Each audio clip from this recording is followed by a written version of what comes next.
Dear friends, we know very well about Adisankaracharya, the great Indian philosopher, at a very early age. So his bhajan, that is bhajagovindam, a series of devotional words. There, one sloka, ninth sloka, SATSANGATWE NISSANGATWAM. This sloka reveals the entire philosophy of life and the devotion and the attachment between man and God. The devotional attachment between man and God will be revealed very clearly, distinctly. Let's have some idea, some understanding, a deeper understanding, philosophical understanding about this sloka. Satsangatve Nissangatvam. It means if you have a very good friendship, attachment, association, a very good company with others, it is really a great thing, a great boon, because by that attachment you will be always refined, because a very, very good friend will always be finding fault with you if at all there are something wrong, something defective, some bottlenecks suppose are there on your part. They will be pointed out for your refinement, for your reformation, for your common good. Bad friend will not point out these things. He will always appreciate you, praise you, and he will mislead you thereby. But a very good friend, a good association will always enlighten you. He will point out your wrong if at all you have done something wrong in your life.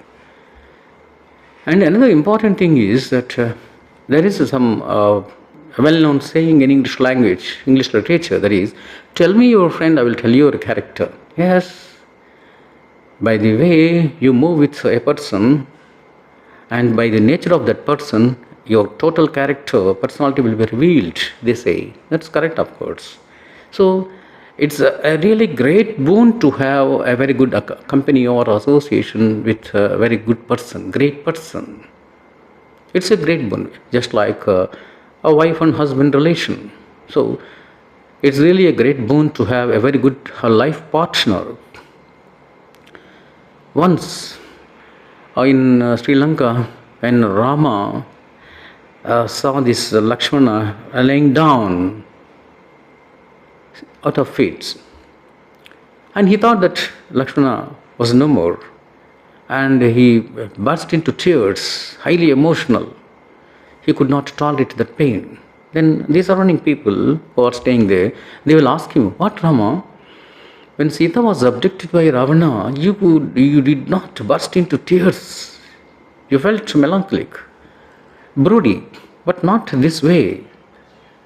When your brother is abandoned, he is not dead, and Anjaneya will come and he will bring the panacea, Sanjeevani. Nothing to worry. Why you are bursting into tears, highly emotional, melancholic and all that? Then Rama says, in that context, see, if I such and such in all many words, I may find out a wife like Sita, but I could not find out Lakshmana even if I search in so many worlds, the entire world. That means here in this world, divine world, world of the gods, wherever, in all the worlds, even if I search and search, I cannot find out brother like Lakshmana, he says. So that is a great boon. Having a very good life partner is a great boon. Having a very great brother or sister is a great boon. And in the same way, having a very good friend, a good well-wisher, a talented person, a great person, you can say in simple words, a very good and great person, as a friend, as a good associate, is really a great boon. Because, as I told you earlier, our mind will be purified and refined. Our soul will be refined by moving with a very good friend. This is our Vedic philosophy and belief also, staunch belief. And the second line, the first one is Satsangatwe Nissangatvam. The second line is Nissangatve and Nirmohatvam. When your mind is purified, refined by having a very good associate and friend, thereby what will happen? You will be free from all emotions, tensions, worries, ambitions, more ambitions, that too. See, we can have ambition, we can have aspirations because of some inspiration or the other, by your good education, by your job, by your profile, good profile, you may harbor some aspirations, life aspirations, nothing wrong in it. But over ambition must be there in order to rise to an occasion, in order to develop in your life, in order to have a full satisfaction in your life. Of course, nothing wrong in it. But over ambitions, hankering after something beyond your expectation, beyond your status, beyond your ability. Why? And the other friends have a lot of so many buildings, and that man has, I have only a small car, and that man, my friend has a very big car. When I will be buying such type of car and all that, such type of over ambitions will be poisoning your mind and soul and all that.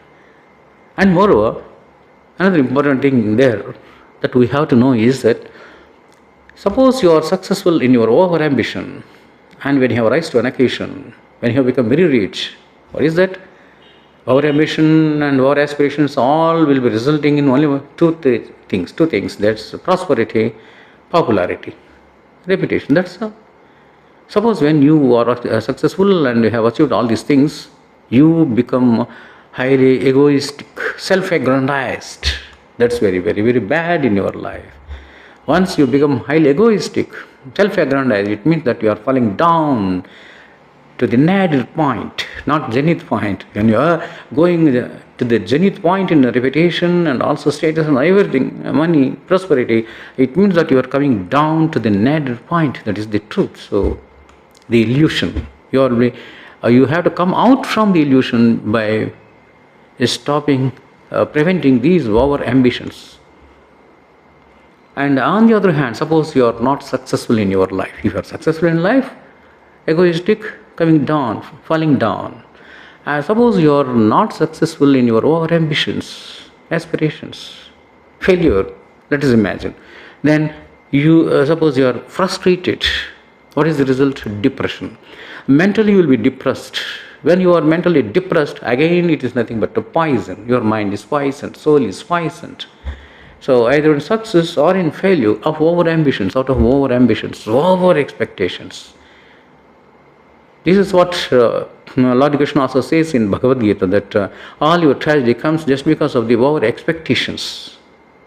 So now coming back to the point that either in the success or in the failure, definitely our mind will be polluted. We will be suffering a lot and all that. So what is required there is, yes, we are living in this world, worldly pleasures, worldly aspirations will be there, inevitable. Of course, we can't avoid these things. But what is required is balance. Maintain the balance. If when you are maintaining the balance, you can go ahead, forge ahead well, peacefully.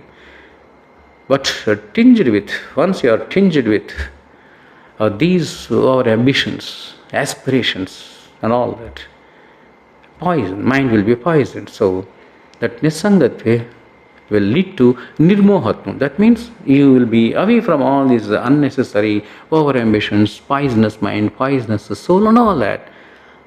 And the third line, nirmohatve nischalatatvam. Once you are free from these poisonous mind and soul, definitely you will have the serenity, peace and bliss. Your mind will become steady. You will have the steady mind, stable mind, peaceful mind, serenity and tranquility. Nischala Tattvam. That is called a Nischala Tattvam. See, in sea waters, lot of noisy waves. In river water, brook water, noisy waves. But in a lake, the waves will be just ripples. They are not waves, ripples. Mild ripples will be there. And if you just look through that water, even underneath the elements, some stones, a plant, everything will be visible, quite visible. In the same way, once your mind has attained to that serenity and tranquility, complete peace, then you can visualize your soul. Once you visualize your soul, yes, it means that nothing but self-realization. You have that self-realization. That is the ultimate aim of life. This is what Bhagavad Gita also says. Self-realization. The first one is self-realization, Atmajnanam, and the second one is work is worship. These are the two most important fortes, things that is described in Bhagavad Gita. The entire essence of Bhagavad Gita is that. So once you have the visualization of God, once you have the visualization of your soul, it means that you are visualizing the divinity in humanity. You need not go to churches, temples, or masjids. Not necessary. This is what Rabindranath Tagore also says in his beautiful poem Gitanjali. For what? For which this Gitanjali, Nobel Prize has been awarded for the first time in our country to Rabindranath Tagore. So there, in some context, in some stanza, Rabindranath Tagore said like this: see, just like musk deer has a beautiful smell, a fragrance, very sweet fragrance that will be coming out from its skin, from its hair. Without knowing that reality, this musk deer will be under the delusion. What delusion? Oh, the smell, the fragrance is coming maybe in that bush, maybe in that plant, maybe in that flower plant, maybe here in that bush. It will go and smell there, in that plant. It will go next there, where is there itself in bush. Smells, no, not here. Again in some other plant, it will go to. Again smells, no, not here. Where this smell is coming out? This fragrance is coming out. It suffers a lot. Throughout its career, throughout its life, that musk deer suffers a lot, thinks a lot, without knowing the fact, the reality that the fragrance is coming out from its own skin and hair. In the same way, human being, we too, are just hovering around the temples, churches, masjids, mosques, without knowing the fact that the God is there. The divinity is there in our humanity, in our self-realization. Once you have that self-realization, it means that you are visualizing the divinity in humanity. You know yourself, and you know your purified mind and soul, and by that what will happen is that you will help yourself, and you will help this society. So you will make your beautiful contribution to yourself, your family, and this society on the whole. That is the purpose, that is the goal we have to learn. So this is the long and short of the matter, the essence of this SATSANGATWE, NISSANGATWAM. So the long and short of the matter, I would like to once again repeat in just 2 or 3 sentences the most important points that are involved in this sloka. Is the first one is, you must develop a very good friend. Even if you don't have any friend, nothing to worry. Live it out. Sit alone and lead your secluded life with good meditation, enough. And if you want to have any friend, have friendship, this association, company with a very, very decent friend, because he will definitely influence you.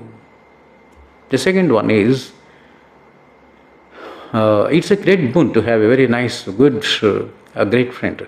And the second one is, you have to be free from all these attentions, unnecessary emotions, not intellectual quotient that you have to get. Everybody will be intelligent in this world, as Vivekananda says. Everybody is intelligent in this world. So that is not the required thing. EQ, that is emotional quotient, that is required. That means well-balanced mind. One thing. The second one is a stoic approach, attitude. And the third one is, see, you must be above all isms. Then you will definitely have that nichalatvam.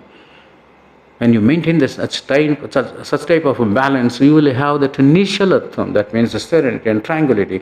You will realize the God. You will visualize divinity in humanity. That is the aim. That is the philosophy of life, and that is the goal of life.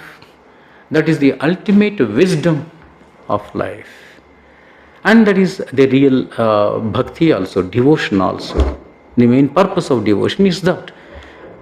Thank you very much for watching, and if you are impressed, please subscribe and encourage me. Thank you.